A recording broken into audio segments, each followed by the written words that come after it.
오늘은 잠언 24장 23절부터 34절까지입니다.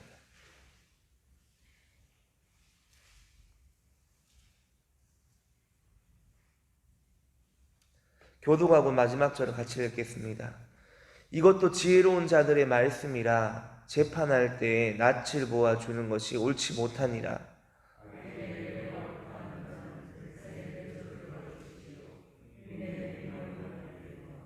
오직 그를 견책하는 자는 기쁨을 얻을 것이요 또 좋은 복을 받으리라. 내 일을 밖에서 다스리며 너를 위하여 밭에서 준비하고 그 후에 내 집을 세울지니라.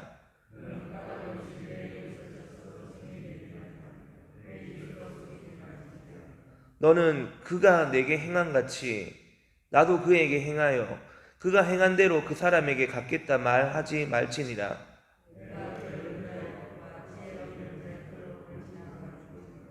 가시덤불이 그 전부에 퍼졌으며 그 지면이 거친 풀로 덮였고 돌담이 무너져 있기로 내가 좀 더 자자 좀 더 졸자 손을 모으고 좀 더 누워 있자 하니 내 빈궁이 강도같이 오며 내 곰핍이 군사같이 이르리라. 아멘. 우리 28절 말씀 28절 우리 같이 읽겠습니다. 너는 까닭 없이 내 이웃을 쳐서 증인이 되지 말며 내 입술로 속이지 말지니라. 아멘. 증인의 사전적 의미는 어떤 사실을 증명하는 사람이란 의미입니다. 그래서 증인은 법정에 서게 되면 사실 여부를 밝히는데 매우 중요한 역할을 합니다.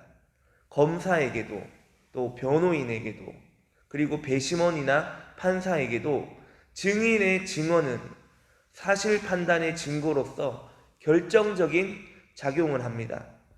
그 전제는 그 증인이 진실한 증언을 할 때, 진실한 증언이 이루어질 때 그렇게 된다는 겁니다.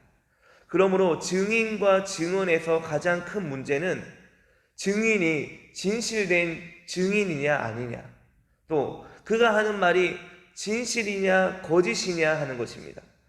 성경은 재판에서 거짓을 말하는 위증에 대해 일관되게 경고하고 있는데 위증에 관한 심각성을 언제나 강조하고 있습니다. 하나님은 진실하신 분이고 다시 오실 예수님의 이름이 충신과 진실입니다. 거짓은 진실하신 하나님을 거부하는 것이고 적대하는 것이고 그렇게 보이는 행동입니다. 이틀 전 큐티 본문에서 술을 마시는 과음에 대한 경고의 말씀이 나왔던 단어가 오늘 다시 한번 등장합니다. 그 단어는 바로 까닭 없이라는 단어입니다. 23장에서 까닭 없는 상처가 언급되었고 오늘은 까닭 없이 내 이웃을 쳐서 증인이 되는 경우를 말하는데 오늘 본문을 다른 번역본과 비교해 보니까 근거 없이 내 이웃에게 불리한 증언을 하지 말라, 이유도 없이 내 이웃을 치는 증언을 하지 말라라고 번역을 해놓았습니다. 이 까닭 없이라는 말은 근거 없이, 이유도 없이라는 뜻입니다. 즉 증거 없이 증언을 하는 증인에 대해 말하는 것인데 그는 근거 없는, 이유 없는, 까닭 없는 증언을 함으로 거짓 증언을 하는 것입니다. 진실하신 하나님은 진실한 증거에 근거한 증언을 요구하십니다.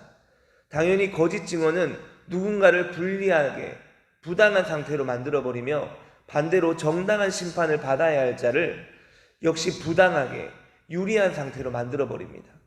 여러분, 이렇게 되면 안 되지 않습니까? 거짓 증언은 재판을 어지럽게 합니다.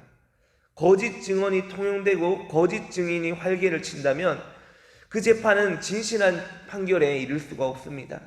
그런데 이 말씀은 바로 다음에 나오는 말씀과 이어집니다. 우리 28절 말씀도 같이 읽겠습니다. 너는 까닭 없이 내 이웃을 쳐서 증인이 되지 말며 내 입술로 속이지 말지니라. 아멘. 자, 여러분 27절 말씀과 28절 말씀을 연결해서 보면 까닭 없이 이웃을 해치는 거짓 증인이 되지 말라고 말한 뒤에 만일 누군가가 나에게 그러한 거짓 증언을 하여 나를 해치는 일이 벌어진다고 해도 나는 그와 똑같은 방법으로, 즉 위증으로 그를 보복하지 말라는 말씀입니다. 즉 이 말씀은 거짓 증언은 어떤 경우에도 정당화될 수 없다는 겁니다. 설령 내가 거짓 증언의 피해자라고 할지라도 내가 받은 대로 돌려주겠다는 심보를 가지고 동일하게 거짓말로 맞서려고 한다면 그것은 또 하나의 위증이 되고 정당한 판결에 아무런 도움이 되지 못합니다.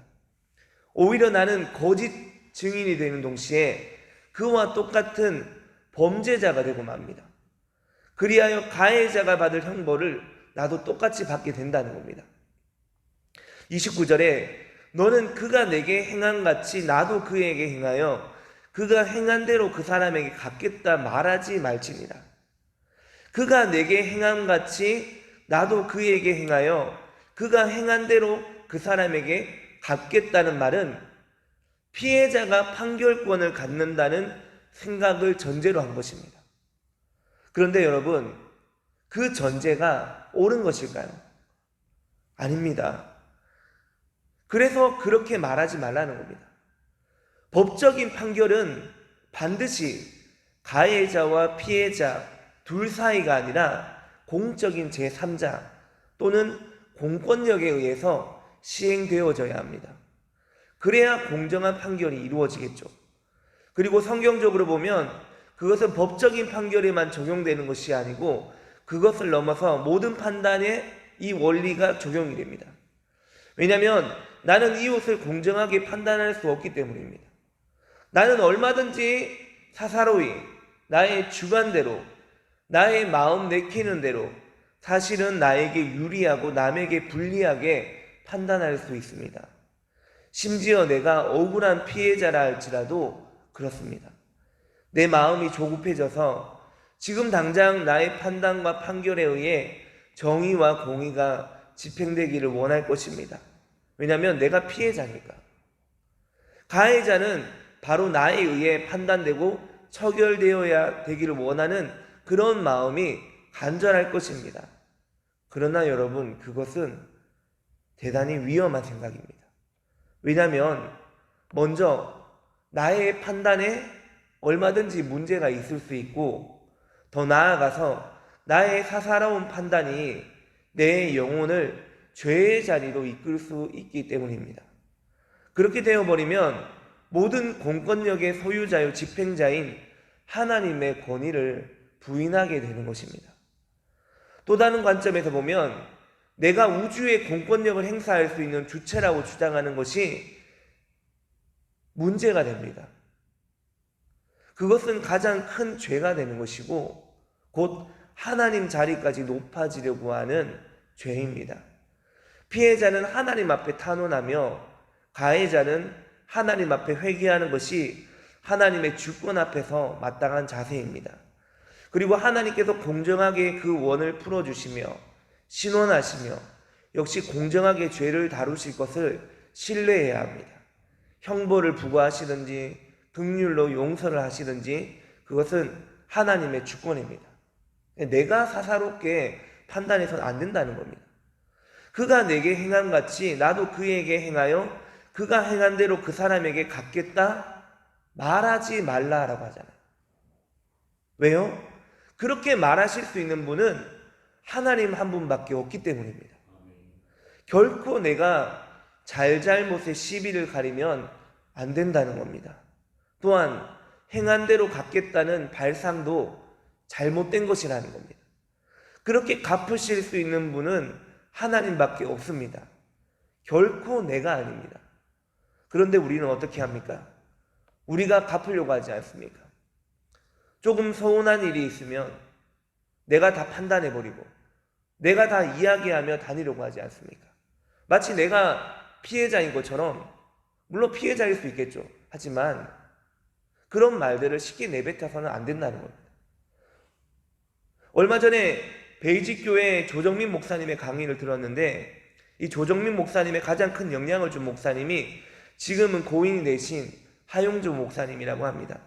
이 조정민 목사님이 평신도로 온누리 교회에 출석을 할 때 하용조 목사님이 종종 목양실에 불러서 당시 MBC에서 기자 생활을 했던 이야기를 해달라고 하시면서 이 조정민 목사님이 기자 시절에 청와대에 자주 출입을 했는데 청와대를 한 번도 가보지 못한 하용주 목사님이 청와대 이야기를 좀 해달라고 부탁을 했다고 합니다. 그래서 이 조정민 목사님이 무슨 이야기를 해야 될까 이렇게 고민하다가 이렇게 말했다고 합니다. 목사님, 청와대는 재래식 화장실입니다. 들어갈 때는 냄새가 지독한데 들어가서 5분만 앉아있으면 콧노래가 나오고 코가 마비돼서 무슨 냄새가 나는지 하나도 느끼지 못하고 흥얼거리고 앉아있는 재래식 화장실과 같은 곳이 이 청와대입니다 라고 말했다고 합니다. 이 청와대 내부가 부패한 것을 비유해서 말씀하신 것인데 그 말을 듣더니만 이 하용주 목사님이 뭐라고 했는지 아십니까? 그거 교회 이야기네요 라고 말했다고 합니다. 여러분, 오늘 본문을 우리가 다시 한번 보겠습니다. 28절과 29절입니다. 너는 까닭 없이 내 이웃을 쳐서 증인이 되지 말며 내 입술로 속이지 말지니라. 너는 그가 내게 행한 같이 나도 그에게 행하여 그가 행한 대로 그 사람에게 갚겠다 말하지 말지니라. 여러분, 왜 하나님이 잠언서에서 이렇게 기록했겠습니까? 이 말씀이 남 이야기하는 것 같습니까?